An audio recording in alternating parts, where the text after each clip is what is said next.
మహానుభావులను మేధావులు అని పిలవడాన్ని నేను ఎప్పుడూ వ్యతిరేకిస్తాను. ఐన్‌స్టీన్ మేధావి కాదు. ఆయన విద్యాభ్యాసం అంత గొప్పదేమీ కాదు. మిగిలిన మహానుభావులంతా కూడా అంతే. కానీ వారు అత్యంత మౌలికమైన సిద్ధాంతాలను కనుగొన్నది మాత్రం సహజ జ్ఞానం ద్వారా మాత్రమే. వారికి అవి ఆ క్షణంలో తట్టినవే.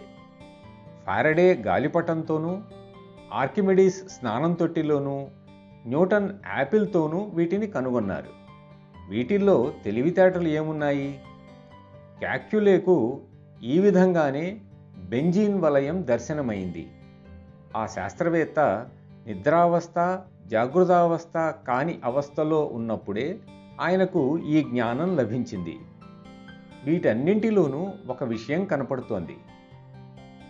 ఈ జ్ఞానం కలిగిన క్షణాల్లో మాత్రం తన ధోరణిలో తను ఉన్న భౌతిక స్థితితో ప్రమేయం లేకుండా వీరు ఉన్నారు. వారు మేధావులు కాదు కానీ క్షణమాత్ర కాలంలో ఉదయించే ఈ సహజ జ్ఞానాన్ని అందుకోవడానికి వారు తమను తాము ఏదో విధంగా సిద్ధం చేసుకున్నారు.